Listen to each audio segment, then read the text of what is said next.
मङ्गलं भगवान् विष्णुः मङ्गलं मधुसूदन मङ्गलं पुण्डरीकाक्ष मङ्गलं गरुडध्वज माधवो माधवो वाचि माधवो माधवो हरिः माधवो माधवो वाचि माधवो माधवो हरिः स्मरन्ति साधवो नित्यं सकलकार्येषु माधव सकलकार्येषु माधव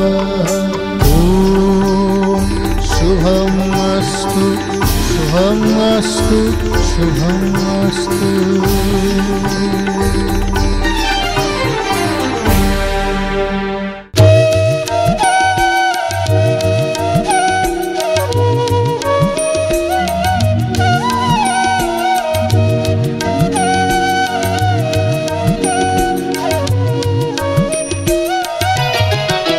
श्याम सुंदर जगबंधु विजे नीलकंदर नीलकंदर श्याम सुंदर माँ सारलांक पीठ सहित श्रीक्षेत्र धामर रही निबिड़ संपर्क कहुए। माँ सारला काकटपुरवासिनी माँ मंगलांकर बड़ भौणी झंकड़र माँ सारलांक पीठर अनेक नीतिकांतिर श्रीक्षेत्र सहित सामंजस्य रही। ଏହି କ୍ଷେତ୍ରରେ ପ୍ରଭୁ ବଳଭଦ୍ରଙ୍କର ଦାରୁ ରହିଥିବା ଖବର ପ୍ରଚାର ହେବା ମାତ୍ରେ ପୀଠର ମାହାତ୍ମ୍ୟ ସମ୍ପର୍କରେ ଆରମ୍ଭ ହୋଇଗଲା ଅନେକ ଆଲୋଚନା। ତୁଣ୍ଡ ବାଇଦ ସହସ୍ର କୋଶ ଖାଲି ଯେ ସାରଳାର ଗ୍ରାମବାସୀ ଏ ମୁହୂର୍ତ୍ତକୁ ଅପେକ୍ଷା କରିଥିଲେ ତା ନୁହେଁ, ଦୂର ଦୂରାନ୍ତରୁ ଅନ୍ୟ ଗ୍ରାମରୁ ମଧ୍ୟ ଲୋକମାନେ ଭକ୍ତମାନେ ଆସି ଏଠି ଏକତ୍ରିତ ହୋଇଛନ୍ତି ଏବଂ ଏହି ପୁଣ୍ୟ ଦାରୁ ବୃକ୍ଷକୁ ଦର୍ଶନ କରୁଛନ୍ତି। ଆସନ୍ତୁ ଯିବା ସେହି ଭକ୍ତଙ୍କ ପାଖକୁ। ମୁଁ ମାଆଙ୍କ ପାଖକୁ ମିନିମମ୍ 30 ଥର ପାଖାପାଖି ଆସିଲିନି। ମାଆଙ୍କ ପାଖରେ ବି ମୁଁ ଏତେ ବସିଛି, ଏତେ ଇଏ କରିଛି, ମୁଁ କିଛି ବି ମାଆଙ୍କ ଠାରୁ ଇଏ ବୃକ୍ଷର କିଛି ମୂଲ୍ୟ ମୁଁ ଜାଣିନଥିଲି। ଯେତେବେଳେ ମା ଜଗନ୍ନାଥଙ୍କର ଇଏ ବାହାରିଲା ଦାରୁ ମୁଁ ପୁଣି ବି ଆସିଲି ମାଆଙ୍କ ପାଖକୁ। ଆମ ଘର ହେଲା ନିଆଳି ସାଇଟିର। ମୁଁ ନିଆଳିଠୁ ମୁଁ ଏତେ ଦୂରରେ ଆସେ, ପ୍ରତି ମାସରେ ମୁଁ ଆସେ। ଆଜି ମାଆଙ୍କୁ ପାଖକୁ ଦେଖି ଠାକୁରଙ୍କୁ ଜଗନ୍ନାଥଙ୍କର ବଳଭଦ୍ରଙ୍କର ଇଏ ବାହାରିବା ପୂର୍ବରୁ ମୋ ଯେତେ ଦାରୁ ବାହାରିଲା ପରେ ମୋ ନିଜର ଯେତିକି ଆତ୍ମା ଶାନ୍ତି ହେଇଗଲା, ସେ ଆତ୍ମା ଶାନ୍ତି ଠାରୁ ଆଉ ଦୁନିଆରେ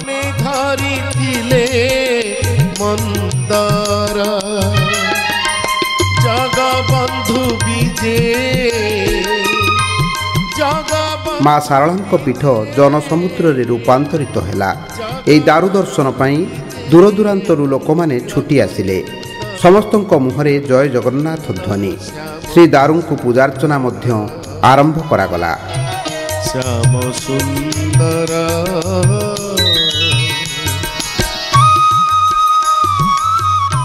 ମୁଖ୍ୟ ପ୍ରଶାସନିକ ଅଧିକାରୀ ଏ ଖବର ସମସ୍ତଙ୍କୁ ପ୍ରଦାନ କଲେ। ଆଜି ପ୍ରଭୁ ଶ୍ରୀ ବଳଭଦ୍ରଙ୍କର ଦାରୁ ଆନୁଷ୍ଠାନିକ ଭାବେ ଘୋଷଣା କରାଯାଇଛି। ଗତକାଲି ରାତିରେ ଆମେ ଦଳପତିଙ୍କ ଠାରୁ ଲିଖିତ ଭାବରେ ପାଇଲା ପରେ ଆଜି ଭୋରରୁ ଆସିକି ମା ସାରଳାଙ୍କ ମନ୍ଦିର ଯେଉଁ ଅଛି ଝଙ୍କଡ଼ରେ, ସେ ପାଖରେ ଯେଉଁ ଦାରୁ ବୃକ୍ଷ ଅଛନ୍ତି ସେଠି ଆମେ ସିନିୟର ପୁଲିସ ଅଫିସରମାନଙ୍କ ସାଙ୍ଗରେ ଆସିକି ସବୁ ଆରେଞ୍ଜମେଣ୍ଟ ଆମେ ଦେଖିଲୁ। ପ୍ରବେଶ ଅଯୋଧ୍ୟା ନଗର ଅହଲ୍ୟା ତାରିକ ବନ୍ଧନୀ ସ୍ତାରିଲେ ଚାଲିଗଲେ ସେତୁ ବନ୍ଧର କହେ ସାଲ ବେଗ ଜାତିରେ ଜବନ ଏହାପରେ ଆରମ୍ଭ ହୋଇଗଲା ଶ୍ରୀ ଦାରୁସ୍ଥଳୀରେ ବ୍ୟାରିକେଡର ବ୍ୟବସ୍ଥା। ଶ୍ରୀ ଦାରୁଙ୍କ ଚତୁଃପାର୍ଶ୍ୱକୁ ପରିଷ୍କାର ପରିଚ୍ଛନ୍ନ କରି ଦାରୁ ସଂଗ୍ରହ ପାଇଁ ଆବଶ୍ୟକ ଶବରପଲ୍ଲୀ ନିର୍ମାଣ କରାଗଲା। ଯଜ୍ଞ ମଣ୍ଡପ ମଧ୍ୟ ପ୍ରସ୍ତୁତ ହୋଇଗଲା। ଶ୍ୟାମ ସୁନ୍ଦର ଜଗବନ୍ଧୁ ବିଜେ ନୀଳକନ୍ଦର ନୀଳକନ୍ଦର ଶ୍ୟାମ ସୁନ୍ଦର ଶ୍ୟାମ ସୁନ୍ଦର। ଦେଖିଛି ଆମ ବାପା ଅଜାଙ୍କ ପୂର୍ବରୁ ଏ ଗଛ ଅଛି ଏବଂ ଏଠି ଯାତ୍ରା ଷ୍ଟେଜ୍ ଥିଲା। ଏଠୁ ଏ ବଜାର ଏତେ ଡେଭଲପମେଣ୍ଟ ନଥିଲା। ଏଠି ଗୋଟେ ଯାତ୍ରା ପେଣ୍ଡାଲ ଆମର ସେତେବେଳେ ତାରାପୁର ଦିବାକର ଦାସ କରିଥିଲେ। ତା ମୂଳରେ ବହୁତ ସର୍ପ ମଧ୍ୟ ରହୁଥିଲେ। ସେତେବେଳେ ଆମେ ଦେଖିବାକୁ ପାଉଛୁ ବହୁତ ସମୟ ସେ ସର୍ପ ବାହାରନ୍ତି ଏବଂ ସେ ଗଛଟା ଆସ୍ତେ ଆସ୍ତେ ସେଠି ପୂଜାପୂଜି ମଧ୍ୟ କରାଯାଇକରି ତାକୁ ମାଆଙ୍କର ସୁରକ୍ଷା ଯେଉଁ ଦାରୁ ଆଜି ହେବାକୁ ଯାଉଛି ତାକୁ ନିଜେ ମା ସୁରକ୍ଷା ଦେଇକି ନିଜେ ରଖିଛନ୍ତି ତାଙ୍କ ଇଏ ତଳେ। ଦାରୁଙ୍କ ଦକ୍ଷିଣ ଦିଗରେ ଯଜ୍ଞ ମଣ୍ଡପ 24 ଫୁଟ ଲମ୍ବ ଏବଂ 24 ଫୁଟ ଓସାରର ନିର୍ମିତ ହେଲା। ଜଳୁଥିବ ମହାଦୀପ ବାଜୁଥିବ ଶଙ୍ଖ। ଏହା ପରେ ପରେ ଦଇତା ସେବକ ପତି ମହାପାତ୍ର କ୍ଷତ୍ରିୟ ବ୍ରାହ୍ମଣ ଶ୍ରୀ ଦାରୁସ୍ଥଳୀକୁ ଆଗମନ କଲେ। ରୀତିନୀତିରେ ଉପାସନା ମଧ୍ୟ ଆରମ୍ଭ ହୋଇଗଲା।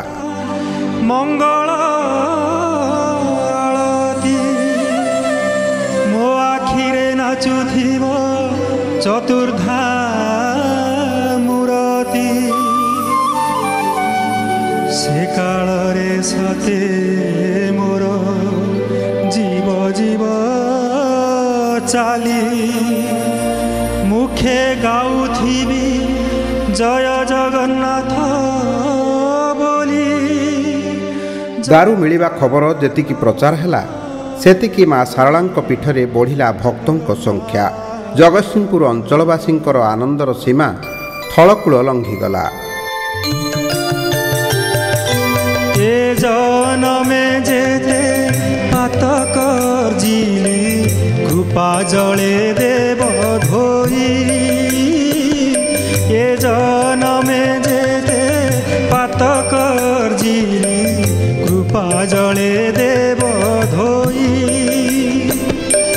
ପତିତ ତାରଣେ ଉଡ଼ାଇବନେ ତ ପତିତ ତାରଣେ ଉଡ଼ାଇବନେ ତ ପଦ୍ମପାଦେ ସ୍ଥାନ ଦେଇ ମହାବାହୁ ପଦ୍ମପାଦେ ସ୍ଥାନ ଦେଇ ମହାବାହୁ ପଦ୍ମପାଦେ ସ୍ଥାନ ଦେଇ।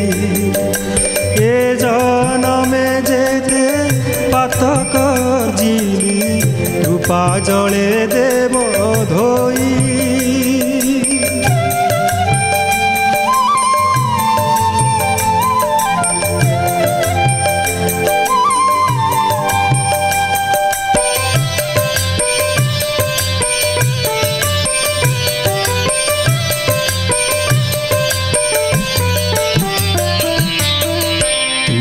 ପରା ପ୍ରଭୁ ଅଗତିର ଗତି ତୁମ କରୁଣାରୁ ପାଇବି ମୁକ୍ତି। ତୁମେ ପରା ପ୍ରଭୁ ଅଗତିର ଗତି ତୁମ କରୁଣାରୁ ପାଇବି ମୁକ୍ତି। ମରଣର ପରେ ଆଉ ଏ ଧରାରେ ମରଣର ପରେ ଆଉ ଏ ଧରାରେ ଜନମ ଲଭିବି ନାହିଁ। ଏ ଜନମେ ଯେତେ ପାତକ ଜିଲି କୃପା ଜଳେ ଦେବ ଧୋଇ। ଏ ଜନମେ ଯେତେ ପାତକ ଜିଲି କୃପା ଜଳେ ଦେବ ଧୋଇ।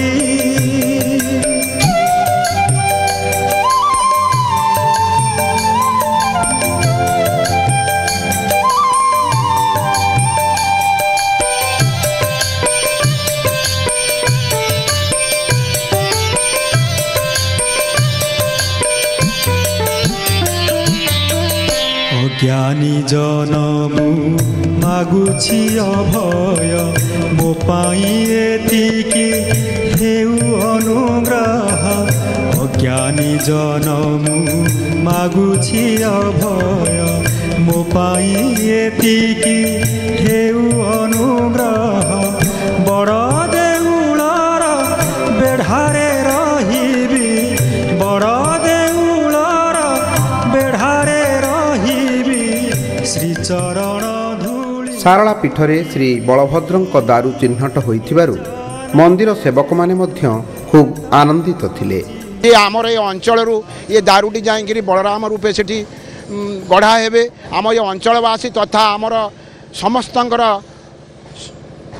ସହଯୋଗ ଏବଂ ସମସ୍ତେ ଆମେ ଖୁସିରେ ବର୍ତ୍ତମାନ ଆମେ ଏଠି ଖବର ପାଇଗଲା ପରେ ଆମ ବଳରାମ ଦାରୁ ଯେତେବେଳେ ଚିହ୍ନଟ ହୋଇଗଲା ବଳରାମଙ୍କର ଧ୍ୟାନ ସ୍ତବ ଆଳତି ଆମର ଫୁଲ ଆମେ ବର୍ତ୍ତମାନ ସବୁ ଦେଇ ଚାଲିଛୁ। ଆମର ସବୁ ଚାଲିଛି କାର୍ଯ୍ୟକ୍ରମ। ବିଶେଷତଃ ହେଉଛି ଗଦା ଚିହ୍ନ ଶଙ୍ଖ ଚିହ୍ନ ଏଥିରେ ଅଛି ଯୋଡ଼ିଏ ଚିହ୍ନ ଯେ କି ଆମର ସେ ଗୋଟେ ଲେଖା ଅଛି ଧ୍ୟାନରେ ଦ୍ରବ୍ୟା ଶୋଭିତଳାଙ୍ଗଳ ସୁମଶଳ କାଦମ୍ବରୀ ଚଞ୍ଚଳଂ ରତ୍ନା ଡମ୍ବରୁ ଭୁଜବଳୈ ରାକାନ୍ତ ଭୂମଣ୍ଡଳଂ ବଜ୍ରାଭାମର ଚାରୁ ଗଣ୍ଡ ଯୁଗଳଂ ନଗେନ୍ଦ୍ର ଚୂଳ ଜ୍ୱଳଂ ସଂଗ୍ରାମେ ଚପଳ ଶଶାଙ୍କ ଧବଳ ଶ୍ରୀକାମ ପାଳ ଭଜେ। ପ୍ରଭୁ ବଳରାମ ଦେବତାଙ୍କୁ ଆମେ କାମପାଳ ରୂପେ ଇଏ କରିଛୁ। ତେଣୁ ଆମେ ଜାଣିଛୁ ଗଦା ଚିହ୍ନ ହେଉଛି ମୁଖ୍ୟ ଆଉ ଲଙ୍ଗଳ ଚିହ୍ନ ହେଉଛି ମୁଖ୍ୟ। ତେଣୁ ବର୍ତ୍ତମାନ ଆମେ ବଳରାମ ଦାରୁ ବୋଲିକିରି ଆମେ ତାଙ୍କୁ ବଳଭଦ୍ରଙ୍କ ଦାରୁର ଯେଉଁ ସବୁ ଲକ୍ଷଣ ରହିଥାଏ ସେ ସବୁ ଲକ୍ଷଣକୁ ଭିତ୍ତି କରି ଦଇତା ସେବକମାନଙ୍କ ଦଳପତି ଏହି ଦାରୁକୁ ବଂଶଗତ ପାଞ୍ଜିକୁ ଭିତ୍ତି କରି ସ୍ଥିର କରିଥିଲେ। ମୁଖ୍ୟତଃ ବଳଭଦ୍ରଙ୍କର ଶରୀରର ରଙ୍ଗ ଧଳା, ତେଣୁ ସାରଳା ପୀଠରେ ଥିବା ଶ୍ରୀ ଦାରୁଙ୍କର ରଙ୍ଗ ଧଳା ଥିଲା। ପ୍ରଭୁଙ୍କ ଆୟୁଧ ହଳ ଓ ମୂଷଳ ମଧ୍ୟ ଏହି ଦାରୁଙ୍କ ମଧ୍ୟରେ ସ୍ପଷ୍ଟ ଦେଖାଯାଉଥିଲା।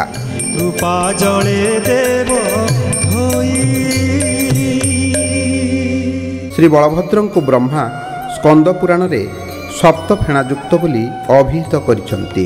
ଏହି ଦାରୁଙ୍କୁ ଭଲ ଭାବରେ ନିରୀକ୍ଷଣ କଲେ ଏହାର ଶାଖା ପ୍ରଶାଖା 7 ସଂଖ୍ୟା ବିଶିଷ୍ଟ ହୋଇଥିବା ବେଳେ ଫଣା ଟେକିବା ପରି ରହିଛନ୍ତି।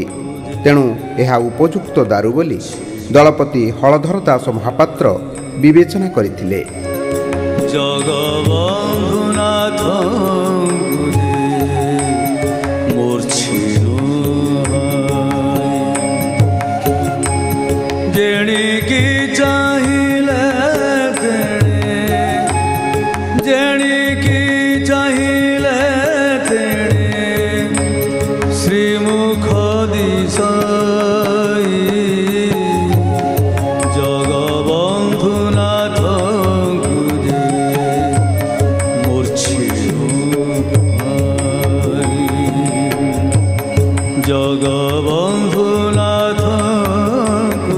ଶ୍ରୀ ବଳଭଦ୍ରଙ୍କ ଉପାସନା ମହାଭାରତ ସମୟ ପୂର୍ବରୁ ମଧ୍ୟ ପ୍ରଚଳିତ ଥିଲା। ମହାଭାରତରେ ପ୍ରଭୁଙ୍କୁ ରେବତୀକାନ୍ତ ବୋଲି କୁହାଯାଇଛି। ବୈଷ୍ଣବମାନେ ପ୍ରଭୁଙ୍କୁ ମଧ୍ୟ ରେବତୀକାନ୍ତ ଭାବରେ ଉପାସନା କରନ୍ତି। ଶ୍ରୀମନ୍ଦିରର ଉପାସନାରେ ଭୈରବ ତତ୍ତ୍ୱର ସମୀକରଣ ପରେ ଶ୍ରୀ ବଳରାମ ଓ ମୂଷଳଧାରୀ ଶ୍ରୀ ବଳଦେବ ମହାପ୍ରଭୁଙ୍କ ଜ୍ଞାନ ଶକ୍ତି ଶ୍ରୀ ବଳଭଦ୍ରଙ୍କ ତତ୍ତ୍ୱ ସହିତ ମିଶି ଯାଇଛନ୍ତି। ତେଣୁ ବଳରାମ, ବଳଦେବ ଓ ବଳଭଦ୍ର ଏହି 3 ଜଣଙ୍କ ଆୟୁଧ ହଳମୂଷଳ। ଆୟୁଧର ସମାନତା ଯୋଗୁଁ ଏହି 3 ଜଣଙ୍କୁ ଗୋଟିଏ ଦିଅଁ ଭାବରେ ଧରି ନିଆଯାଇଛି। ସଂସ୍କୃତ ପଦ୍ମପୁରାଣର ଉତ୍ତରାଖଣ୍ଡର 72 ଅଧ୍ୟାୟରେ ଥିବା ବିଷ୍ଣୁ ସହସ୍ର ନାମରେ ଅବତାର କ୍ରମରେ 10 ଅବତାର ମଧ୍ୟରେ ଶେଷଦେବଙ୍କୁ ଶ୍ରୀ ବଳରାମଙ୍କ ସ୍ଥାନରେ ରଖାଯାଇଛି।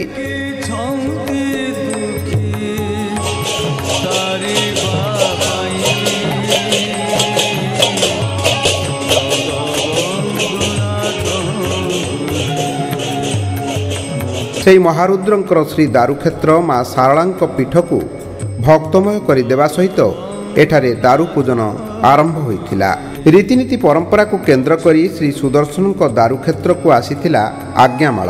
ଶଗଡ଼ିର ଶୋଭାଯାତ୍ରାରେ ସାରଳାଙ୍କ ପୀଠରେ ପହଞ୍ଚିଥିଲା ଏହି ଆଜ୍ଞାମାଳ।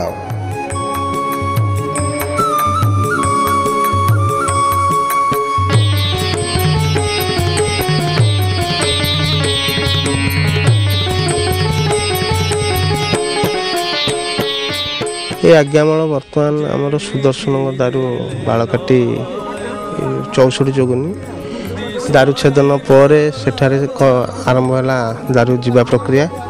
ଏପଟକୁ ଆମେ ଆସିଲୁ ଆଜିକୁ 3 ଦିନ ହୋଇଗଲା ଆଜ୍ଞାମାଳ ନେଇ ଆସିବା।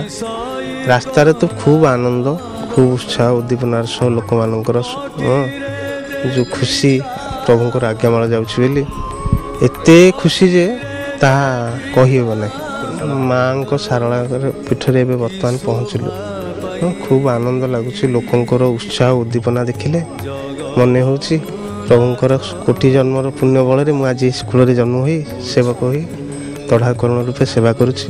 ମୋ ଗାଡ଼ିରେ ଆଜ୍ଞାମାଳ ଆସୁଛି। ଶଗଡ଼ିର ଶୋଭାଯାତ୍ରାରେ ଶାରଳାଙ୍କ ପୀଠରେ ପହଞ୍ଚିଥିବା ଏହି ଆଜ୍ଞାମାଳକୁ ଘଣ୍ଟ ଘଣ୍ଟା ସଂକୀର୍ତ୍ତନ ହରିବୋଲ ହୁଳହୁଳି ଧ୍ୱନିରେ ସ୍ୱାଗତ କରାଗଲା।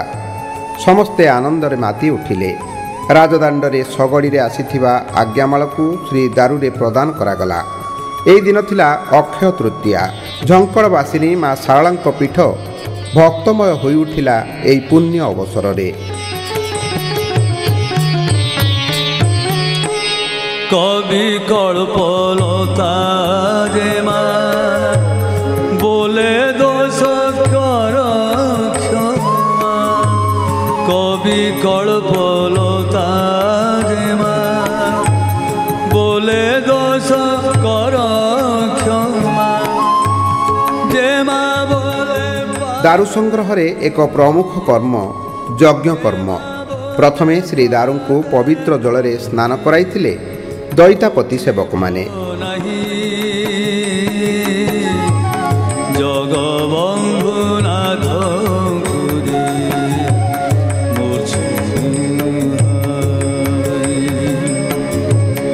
ଜଗବନ୍ଧୁନାଥ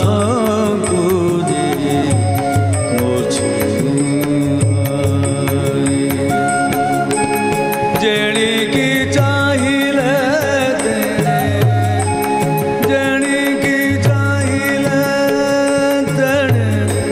শ্রীমুখ দিশই জগবন্ধুনাথ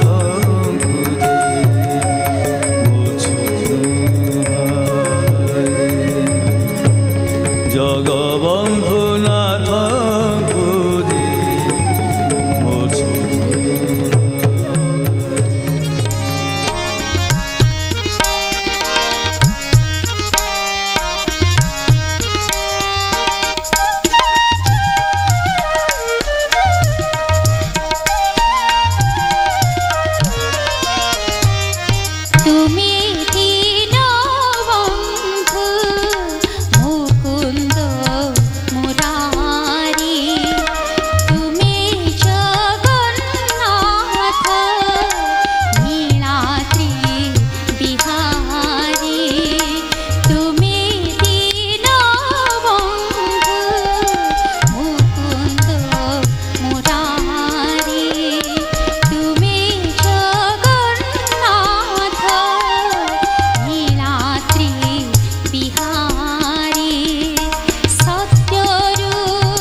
ଏହାପରେ ଆରମ୍ଭ ହୋଇଗଲା ଅଙ୍କୁର ରୋପଣ। ଏହି ବିଧି ଯଜ୍ଞ ସହିତ ଜଡ଼ିତ। ସୂର୍ଯ୍ୟ ପୂଜା ଭୂମି ପୂଜା ପରେ ନୃସିଂହ ମନ୍ତ୍ରରେ ଯଜ୍ଞରେ ଆହୁତି ପ୍ରଦାନ କରାଗଲା।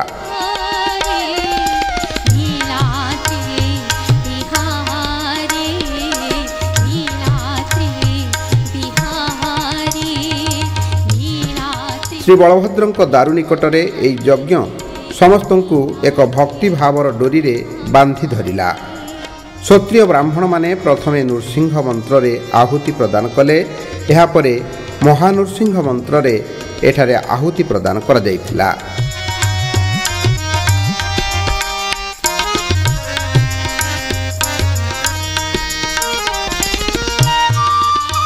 ମହାପ୍ରଭୁଙ୍କର ଲୀଳାର ପଟାନ୍ତର ନାହିଁ। ସେ ଲୀଳାମୟ, ନିଜ ଇଚ୍ଛାରେ ହିଁ ଲୀଳା ପ୍ରକଟ କରନ୍ତି। ସେହି ମହାପ୍ରଭୁଙ୍କର ଏହି ଦାରୁକ୍ଷେତ୍ରର ଲୀଳାର ଅନ୍ୟାନ୍ୟ ବିଷୟରେ ପରବର୍ତ୍ତୀ ଅଧ୍ୟାୟରେ ଆପଣମାନେ ଦେଖିପାରିବେ ଆସନ୍ତାକାଲି ସନ୍ଧ୍ୟା 6টাରେ।